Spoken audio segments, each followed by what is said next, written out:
Emilia Bertolo, and I'm a principal lecturer in chemistry at Canterbury Christ Church University in the section of Natural and Applied Sciences. I'm also a STEM ambassador for the Southeast. Hi, I'm Daniel, and I'm the young scientist who's going to be performing this experiment today.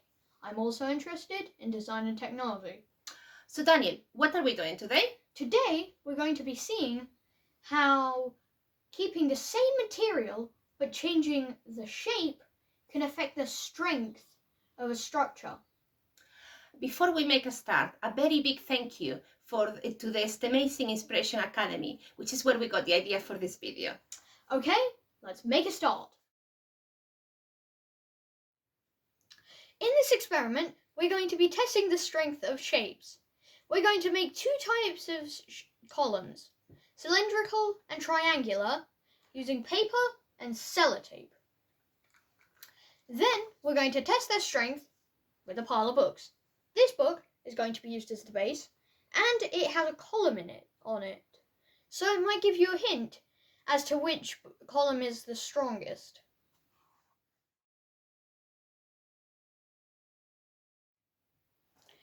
To make your triangular column, first you have to fold a piece of paper in half like you're making a card. Be careful not to crinkle the paper. Then you fold this half over and do this,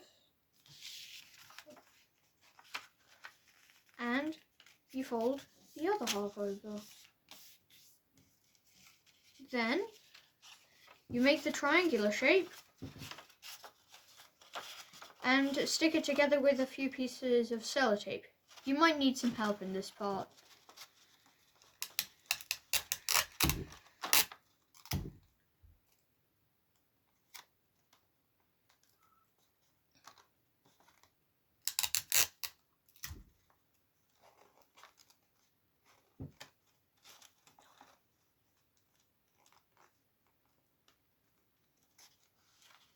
And now you have your triangular column.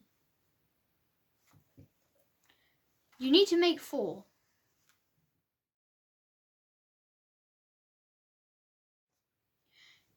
To make your first cylindrical column, you have to roll your piece of paper up. Make sure that the edges meet. And make sure that it's about the same size as your triangular column. Yep. Then secure it up with a few pieces of sellotape. You might need some help with this part.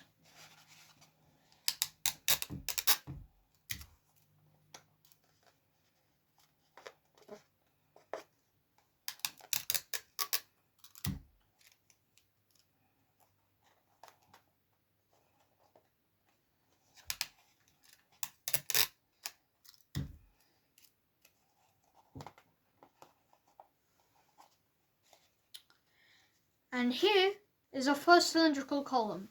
You need to make 4.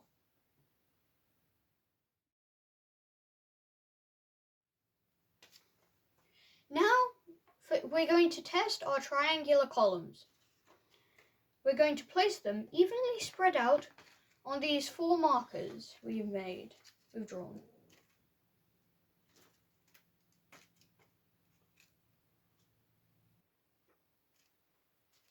Now we're going to add the first book. Do this carefully.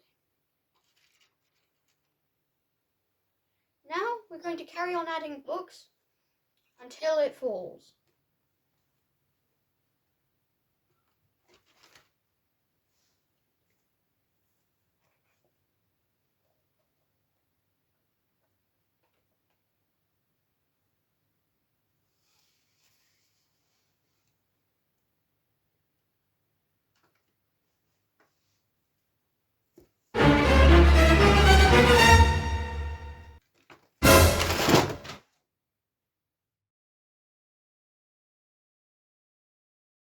Now we're going to test our cylindrical columns.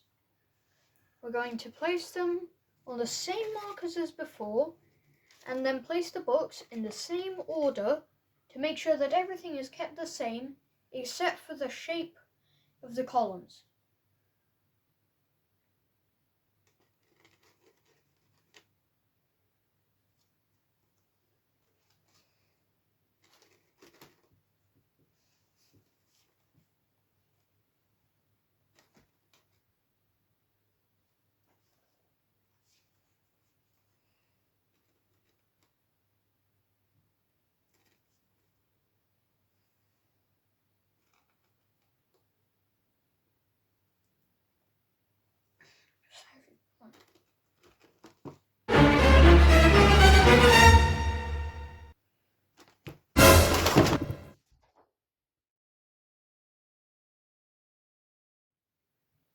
We recorded our results in a table.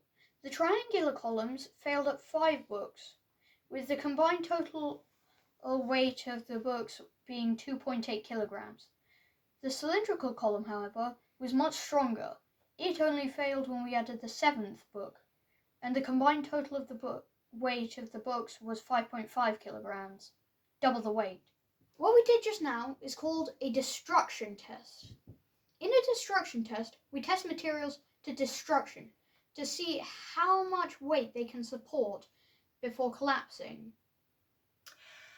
The shape of structures has a huge importance in how they behave.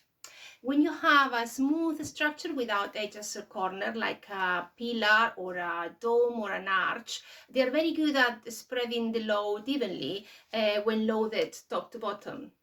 However, when you have a structure that has edges or corners like our triangular columns, they are much worse at supporting the weight because stress concentrates in those edges, and they are points of weaknesses. They collapse more easily.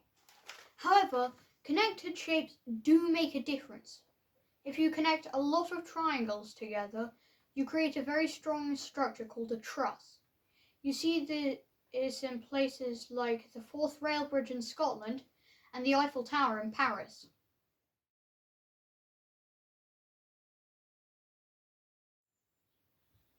That's all from us. We hope you enjoyed watching, and we hope you'll continue to do experiments with things you can find in your house. A big thank you to Amelia for all her help, and a big thank you to the STEMazing Inspiration Academy for giving us the idea to make this video. Thanks for watching. Bye!